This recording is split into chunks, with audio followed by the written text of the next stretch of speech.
कुशाभाऊ ठाकरे सभागार में पांचजन्य के सुशासन संवाद मध्य प्रदेश कार्यक्रम में सीएम डॉक्टर मोहन यादव मौजूद हैं। सीधी तस्वीरें। दृष्टिगोचर करते हैं, दिखाई देता है, लेकिन ये बात भी सही है कि उनके हाथ में आने का कारण क्या है। तो उनका आने का कारण मैं तो ये मान के चलता हूं कि मध्य प्रदेश है। हमारे अपने यहाँ भगवान कान्हा बन करके मथुरा गए और मथुरा में कृष्ण बन के कंस को मारा, और कंस को मारने के बाद वो शिक्षा ग्रहण करते तो श्री कृष्ण बने। तो श्री लगाने वाली अगर कोई राज्य है तो वो भी मध्य प्रदेश है। और जन्माष्टमी है तो ये भी मौजू हो जाएगा बताना, ये आवश्यक समझता हूं कि ऐसा कहते हैं कि जब उनकी मथुरा से जब वो शिक्षा ग्रहण करने आए तो 64 दिन में 64 प्रकार की कलाएं, 14 विद्या, 18 पुराण, 4 वेद, बहुत कुशाग्र थे भगवान। तो उनका अपना जीवन हम सबका संदीपनी आश्रम आप ही के राज्य में।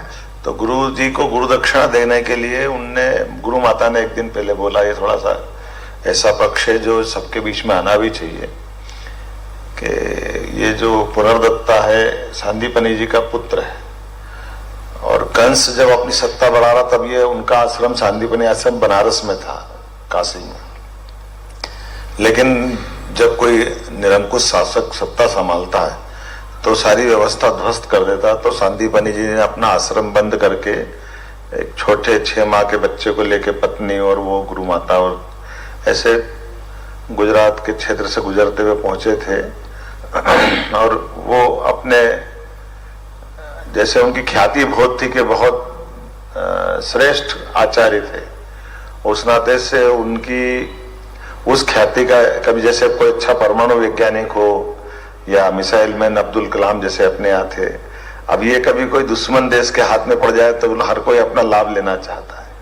तो सांदीपनी जी के उस ख्याति के आधार पर जैसे वो उधर गुजर रहे थे, ये जो वर्तमान का जामनगर है, जामनी यम नगर है, ये यम नाम की एक जाति थी, आतंकवादी टाइप जाति थी जो देश के विरोधी थे। इन लोगों को मालूम पड़ गया सांदीपनी जी आ रहे हैं, तो सांदीपनी जी को पकड़ा, और पकड़ने के बाद इनने अपने तरीके जो रहते हैं कि उनसे कहा कि हमारे बच्चों को आप अपनी शिक्षा दीजिए। उन्होंने कहा नहीं, मैं देशभक्तों को शिक्षा देता हूँ, ऐसे शिक्षा नहीं देता हूँ। तो जैसा तरीका रहता, आतंकवादियों को पहले मारा, परेशान किया, तब भी सांदीपनी जी नहीं झुके। तो उनने 6 माह के बच्चों को छीन लिया अपने पास कि आप हमारे बच्चों को अच्छा नहीं दे सकते, लेकिन आपके बच्चों को हम हमारा जैसा जरूर बना देंगे।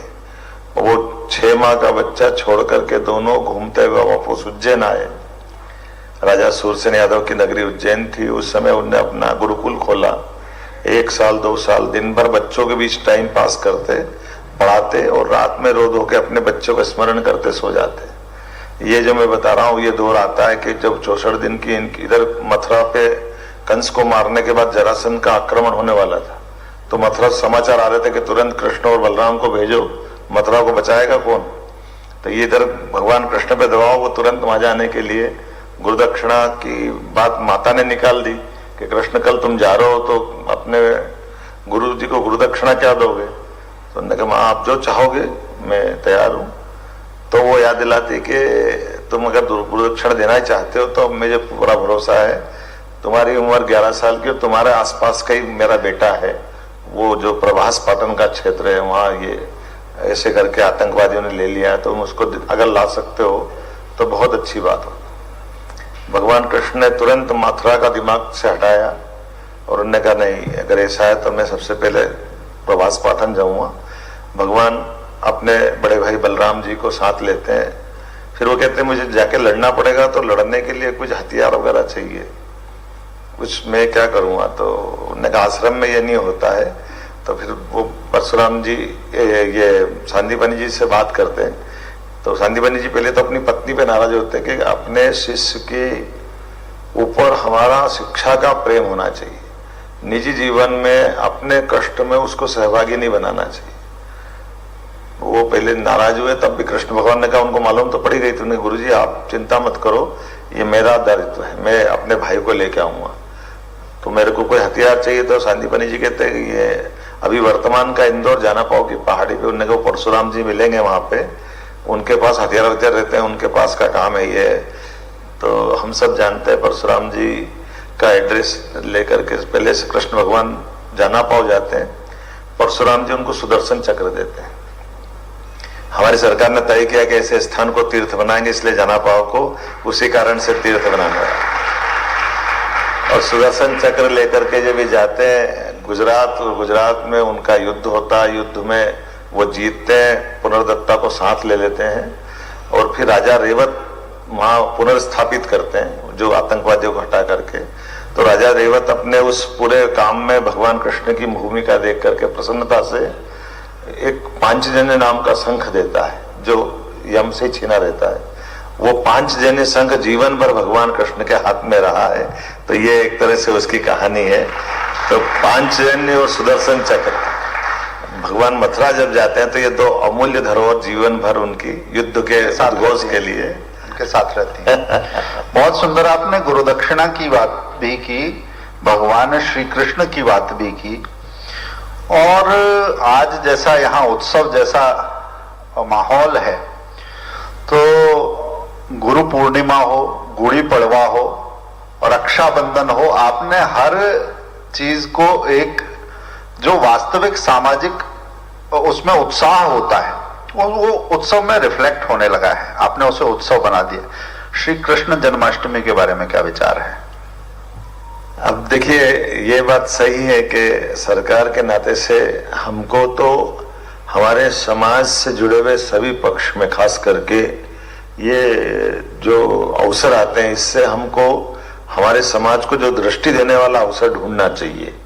तो जन्माष्टमी हमारे लिए सौभाग्य, जैसे मैंने कहा है, भगवान कृष्ण का अगर मध्य प्रदेश से रिश्ता है तो शिक्षा के कारण से जुड़ा हुआ है। तो एक ऐसे पराक्रम का काम भगवान ने कंस को मारने के बाद किया, लेकिन हमारी प्राचीन मान्यता के कुर्सी के बजाय शिक्षा को महत्व देना, तो ये पक्ष आना चाहिए। तो जन्माष्टमी क्यों नहीं मनाना चाहिए? हमको धूमधाम से मनाना चाहिए। शिक्षा की बात ही तो कर रहे हैं, हमारे लिए इससे अच्छा क्या मौका मिलेगा। और ऐसे लिए जन्माष्टमी हो, रक्षाबंधन, अब रक्षाबंधन में भगवान कृष्ण ने 5000 साल पहले द्रौपदी और कृष्ण भगवान की भाई बहन का रिश्ता बना था। तो रक्षाबंधन का इतिहास 5000 साल पुराना भी जुड़ता है। और हमारे लिए तो ये गौरवशाली पक्ष है। ये सारे त्योहार से हमारी तो ये आजादी के थोड़ा सा ये कुछ आक्रमण हुए देश पे, तो घरों के अंदर त्योहार मनाने की परंपरा हो गई, डर के मारे, कोई कारण होगा। अदरवाइज जब तो पूरे समाज के साथ मनाने की परंपरा थी। मैं जहां से आता हूं, मेरे अपने घर के आसपास में मुझे याद है माता जी अपने गाय को, घर के द्वार को, शस्त्र को, सबको राखी बांधती थी। और आज भी ये अपनी परंपरा है। रक्षाबंधन केवल भाई बहन का नहीं है, ये हम सबको लेके चलने की संस्कृति का ऐसा पर्व है। और गुरु पूर्णिमा की बात ही अलग है। क्या गुरु पूर्णिमा मैंने बताया कि गुरु वो जो अपने खुद के बच्चों को छोड़कर दूसरों को शिक्षा देकर के आनंद महसूस करे। देशभक्ति क्या होती है और आचार्य का क्या होती है, ये अगर सबके बीच में हम स्थापित नहीं करेंगे तो कौन करेगा। मुझे ध्यान में आता है कि कुलगुरु शब्द हम कुलपति के बजाय कुलगुरु लाए थे। तो कुलगुरु लाने के पीछे कारण ही ये था, क्योंकि गुरु कहते ही जैसे आज अपने बीच में बात निकलती है कि भारत विश्व गुरु बनना चाहता है। तो विश्वगुरु लोग दुनिया में देखो तो अभी रसिया, अमेरिका, सबको देखो तो वो अपनी प्रभुसत्ता स्थापित करना चाहते हैं, वो दबाना चाहते हैं, सामने देश की संपत्ति छीनना चाहते हैं। एकमात्र देश भारत है जो कुलगुरु मतलब अंधकार से प्रकाश की ओर ले जाने का बिल्कुल गुरु का अर्थ ही है। तो हमारी परंपरा इतनी सुंदर है, इस परंपरा के आधार पर गुरु पूर्णिमा को अगर मना रहे हैं तो हम तो अच्छी बात सिखा रहे हैं, इससे क्या बड़ी बात है। बिल्कुल, आपने परंपरा की बात और साथ में उसकी प्रशासनिक दृष्टि, आज का जो संवाद है वो सुशासन संवाद है, उसमें इसी दृष्टि को हम आज सुबह से अलग अलग सत्रों में उसकी चर्चा कर रहे हैं। आपने कहा मैं जहां से आता हूं, आपने उस उज्जैन का जिक्र किया। मैं एक और उससे जुड़ा हुआ प्रश्न है, आपने उज्जैन से काल गणना की जाए, ग्रीनविच मीन टाइम के सामने आपने उज्जैन को रखने की बात की, तो इसका धार्मिक, वैज्ञानिक, खगोलीय दृष्टि से कितना महत्वपूर्ण है और भू राजनयिक दृष्टि से भी इसके कुछ निहितार्थ हो सकते हैं। उज्जैन क्यों और ग्रीनविच क्यों नहीं? ये आपने अच्छा मौजूद प्रश्न किया है। काल के प्रभाव में जब हम पराजित हुए तो बहुत सारे गौरवशाली पक्ष हमारे हाथ से चले गए। ये उसमें से एक पक्ष ये भी है कि हमारे लिए सर्वाधिक शुद्ध समय की गणना का केंद्र उज्जैन। हम भगवान महाकाल के भगत हैं, हम सब उनके मानते हैं, पर असली में भगवान महाकाल ज्योतिर्लिंग तो है ही है, लेकिन काल मतलब समय की नगरी है उज्जैन। महाकाल की नगरी मतलब समय की नगरी। तो दुनिया में जो समय की नगरी है उसकी महत्ता इसी कारण से जानी जाती है। और आजकल तो ये साइंस में फिजिक्स वाले बहुत अच्छा एक अपना यंत्र बना है जिसके आधार पर पृथ्वी अपने अक्ष से 23.26 अंश झुकी हुई है। वो आप कोई भी देख सकता है। पहले अभी ये यंत्र बने को तो 15, 20, 25 साल हुए होंगे, लेकिन आदिकाल से उज्जैन को यह जाना जाता था कि मध्याह्न काल से सूर्योदय सूर्यास्त में केवल 1 घंटे का अंतर होना चाहिए। लेकिन जहां ग्रीनविच से वर्तमान में समय स्टैंडर्ड टाइम की बात करते हैं, वहां रात की गर्मी के दिनों में रात के 10 बजे तक सूर्य रहता है। तो वो कैसे हो सकता है सेंटर पॉइंट? ये तो हो ही नहीं सकता है। इसलिए हमारे द्वारा सरकार बनने के बाद में मुझे ध्यान में आता है कि मेरे पहले डॉक्टर वाकणकर जी ने काम भी किया था और उज्जैन में एक स्थान भी है जो चिन्हित किया है। हाँ, वो डोंगला नामक स्थान, डोंगला की माननीय मोरोपन जी पिंगले आए थे, उनने थे। फिर उस स्थान को हमने डेवलप करने का काम किया और वर्तमान में एक बहुत अच्छी ऑब्जर्वेटरी बनाई। और केवल हमारे अपने बोलने से बात नहीं बनेगी, तो IIT के सारे लोग,